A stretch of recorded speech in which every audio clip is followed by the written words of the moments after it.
বছর আগে নিজের পছন্দ করে এই সুন্দর শিফনের শাড়িটা কিনেছিলাম সরস্বতী পুজোতে পরার জন্য। সেই সময় নিজের পছন্দের শাড়ির কথা মানে একটা আলাদাই এক্সাইটেড, আলাদাই ভালো লাগা। তো এই শাড়িটা আজকে আবারও পরে সরস্বতী পুজোর লুক রিক্রিয়েট করছি, আর আমার এই লুকটা এত বেশি ভালো লেগেছে না যে নিজে নিজেই গান করে নাচ করা শুরু করে দিয়েছি। আর এই লুকটা খুবই কম প্রোডাক্ট দিয়ে আর অ্যাফোর্ডেবল প্রোডাক্ট দিয়ে ক্রিয়েট করেছি, যেগুলো খুব সহজেই তোমরা হাতের কাছে পেয়ে যাবে। আর তোমরাও কিন্তু খুব সহজেই সরস্বতী পুজোর বা ভ্যালেন্টাইন্স ডে জন্য এই লুকটা ক্রিয়েট করতে পারবে। তো আজকে আমি তোমাদের সঙ্গে শেয়ার করব যে কোন কোন makeup product step by step ব্যবহার করে আজকের এই সুন্দর রেড কালারের শাড়ির সঙ্গে মেকআপ লুকটা ক্রিয়েট করে নিতে পারবে। তো তোমাদের বললাম যে এটা তোমরা যে কোনো দিন ক্রিয়েট করতে পারবে, হয় সরস্বতী পুজো নয় ভ্যালেন্টাইন্স ডে। এটা ভিডিওটা দিতে আমার একটু লেট হয়ে যাচ্ছে সরস্বতী পুজোর জন্য, তো তোমরা এটা ভ্যালেন্টাইন্স ডে এর জন্য তুলে রাখতে পারো। আর চলো বেশি কথা না বলে আজকে লুকটা শুরু করা যাক। সবার প্রথমে ফেসটাকে তোমাদের ফেস ওয়াশ দিয়ে ধুয়ে নিতে হবে। তো আমার ফেস ওয়াশ দিয়ে ধুয়ে নেওয়া হয়েছিল, তার 1 ঘন্টা পর যেহেতু আমি মেকআপ করছি তাই একটা ওয়েট টিস্যু দিয়ে ভালোভাবে ফেসটাকে ক্লিন করে নিলাম। নেক্সট স্টেপ হচ্ছে ময়শ্চারাইজার। আমি এখানে একটা ভালো হাইড্রেটিং ময়শ্চারাইজার ব্যবহার করছি, তোমরাও একটা হাইড্রেটিং ময়শ্চারাইজার ব্যবহার করে নিও। থার্ড স্টেপ হচ্ছে আমি এখানে প্রাইমার ব্যবহার করছি। তো প্রাইমারটা খুবই বেশি ইম্পর্টেন্ট মেকআপটাকে লং লাস্টিং করার জন্য, আর সেই সঙ্গে বেসটাকে ভালোভাবে ফেসের মধ্যে বসিয়ে রাখার জন্য। আর ফোর্থ স্টেপ হচ্ছে এখানে আমি স্ট্রোব ক্রিম ব্যবহার করেছি মেকআপটাকে খুবই সুন্দর গ্লোই দেখার জন্য। দেখতে পেলে ইনস্ট্যান্ট ফেসটা আমার কত সুন্দর গ্লোয়িং হয়ে গেল। আর ফিফথ স্টেপ আমি এখানে ইউজ করছি ফাউন্ডেশন।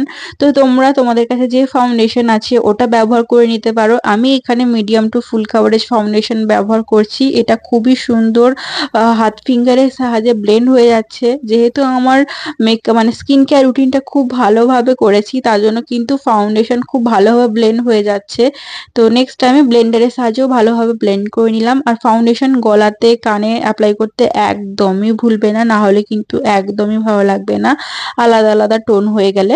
তো নেক্সট হচ্ছে এখানে আমি ভালোভাবে আইব্রোটা করে নিয়ে ওটাকে কনসিলার দিয়ে ভালোভাবে সুন্দরভাবে রিফাইন করে নিয়েছি। এরপরে আমি কনসিলারটাকে সেম ভাবে চোখের নিচে আর আমার ঠোঁটের চারদিকে অ্যাপ্লাই করে নিচ্ছি, যেহেতু ঠোঁটের চারদিকে কালো একটু ডার্কনেস আছে। আর চোখের নিচে যাদের যাদের ডার্ক সার্কেল আছে তারা কিন্তু প্রথমে অরেঞ্জ কালার কারেক্টার, তারপরে কিন্তু এই কনসিলারটা ব্যবহার করবে। তো তাতে করে খুব সুন্দর হয়, চোখে আর কি বলবো ডার্কনেসটা দেখা যায় না। তো নেক্সট আমি এখানে ফেসটাকে কন্ট্রোল করে নিচ্ছি, কারণ আমার ফেসে কন্ট্রোল করাটা খুবই ইম্পর্টেন্ট একটা সেফ দেওয়ার জন্য, স্লিম লুক দেওয়ার জন্য। তো তোমাদের ফেস যদি স্লিম হয়ে থাকে তাহলে এই স্টেপটা অবশ্যই স্কিপ করে দিতে পারো। তো নেক্সট আমি এখানে আই লুক ক্রিয়েট করব, তার জন্য আমি এখানে ব্লাশের প্যালেট থেকে মানে আইশ্যাডোটাকে নিয়ে অ্যাজ আইশ্যাডো হিসেবে ইউজ করেছি, নিয়ে ব্লেন্ড করে নিয়েছি। দেখলে খুব ইজি কিন্তু। দেন একটা হাইলাইটার, ফেসের হাইলাইটার দিয়ে দেখো এইভাবে অ্যাপ্লাই করে নিয়েছি, গ্লিটার হিসেবে অ্যাপ্লাই করে নিয়েছি আইলিডে। অ্যান্ড দেন আইলাইনার আর মাস্কারা দিয়ে আই লুকটা আমি কমপ্লিট করে নিলাম। তো তোমরাও কিন্তু একদম মিনিমাম প্রোডাক্ট দিয়ে এই মেকআপ লুকটা ক্রিয়েট করে নিতে পারবে। বেশি প্রোডাক্ট কিনতে হবে তার কোনো মানে নেই, একদম কম প্রোডাক্ট দিয়ে মানে একটা প্রোডাক্টকেই তোমরা দু রকম 3 রকম ভাবে ব্যবহার করতে পারবে। এরপর ফেসটাকে আমি পাউডার দিয়ে ভালোভাবে সেট করে নিয়ে সেটিং স্প্রে দিয়ে ভালোভাবে লক করে দিয়েছি, যাতে মেকআপটা অনেক বেশিক্ষণ স্টে করে, সাথে মেকআপটা ভালোভাবে যাতে বসে যায়, গ্লোয়িং লাগে। তো এরপর বেসটাকে ভালোভাবে সেট করার জন্য এখানে ব্লেন্ডার দিয়ে ভালোভাবে ব্লেন্ড করে নিয়েছি। তার সঙ্গে সঙ্গে যে সমস্ত এক্সেস মেকআপ প্রোডাক্টগুলো আছে না ওইগুলো কিন্তু ব্লেন্ডারে চলে আসে। তো নেক্সট আমি এখানে আমার লিপস্টিকটা পরে নিয়েছি একদম রেড কালারের শাড়ির সঙ্গে ম্যাচিং করে।